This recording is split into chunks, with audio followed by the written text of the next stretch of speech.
Good morning, bom dia, quinto ano. Meus lindos, é o seguinte, ó.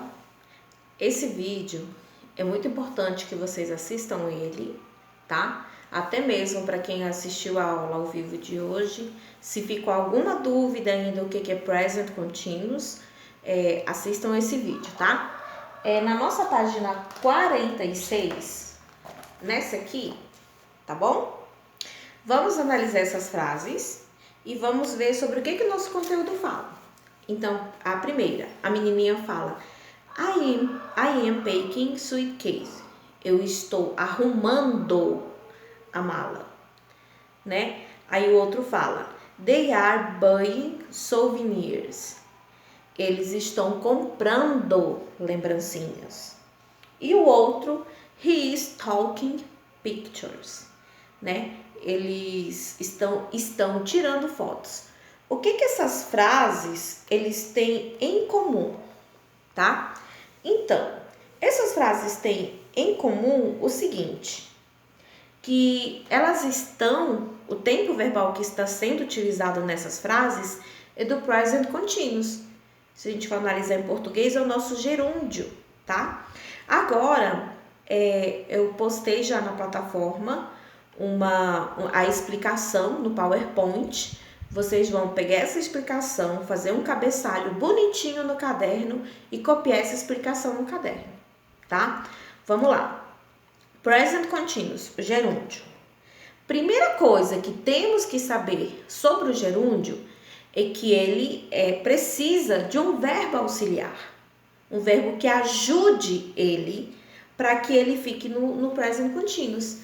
Então, esse verbo auxiliar, ele é o verbo to be, né? O verbo to be é um dos verbos mais utilizados na língua inglesa, tá? Porque além dele ter a função de verbo principal, é claro, também ele tem a função de ser verbo auxiliar em outros tempos verbais, tá? Então, vamos relembrar o verbo to be.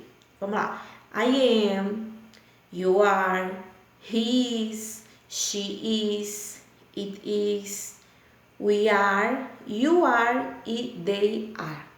Então, essa é a conjugação do verbo to be, tá? Nessa explicação do PowerPoint tem essa conjugação bonitinha que vocês vão copiar no caderno.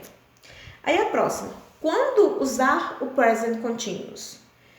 Para que você consiga entender quando utilizar este tempo verbal, basta pensar nas coisas que estamos fazendo neste exato momento. Por exemplo, nós estamos estudando. Então, we are studying now. Nós estamos estudando agora, tá? Então, para que possamos utilizar o present continuous, nós precisamos da conjugação do verbo to be, né? Que ele é um verbo auxiliar. Se ele é um verbo auxiliar, é porque ele vai auxiliar um outro verbo.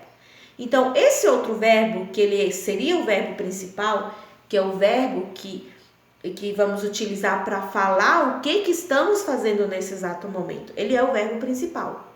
Por exemplo, nós estamos estudando. We are studying. Então, o verbo study é o nosso verbo principal. Então, esse verbo principal, para que ele fique no present continuous, temos que acrescentar ing no final, tá? Aí, que nem o exemplo que temos aqui, ó.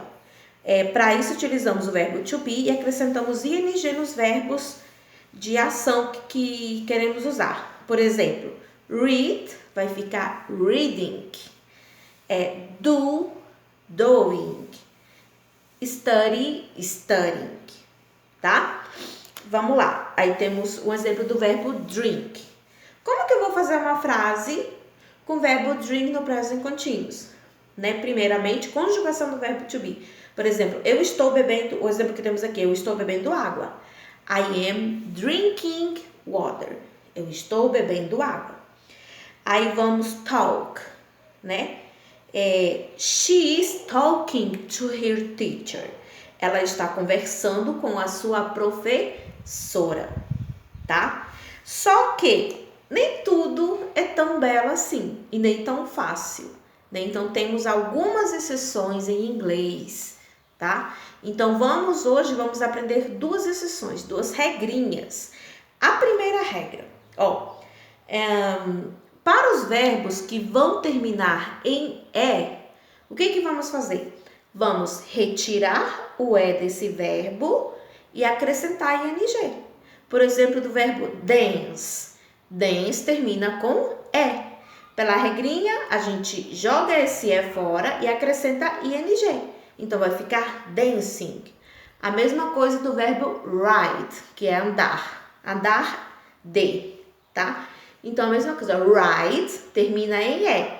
Pela regrinha, verbos que terminam em E, a gente retira o E e acrescenta ing, tá? Então, write, writing. Essa é a nossa primeira regrinha. A segunda regrinha são para aqueles verbos que terminam em consoante, vogal. Consoante, para esses verbos, vamos repetir a última consoante e acrescentar o ing. Por exemplo, do verbo run. Consoante, vogal, consoante.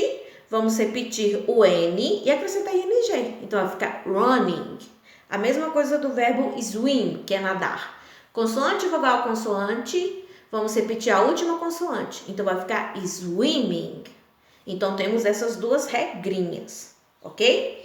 Então, só para te Laura confirmar se vocês conseguiram terminar, entender essa explicação, vocês vão fazer as atividades da página 47.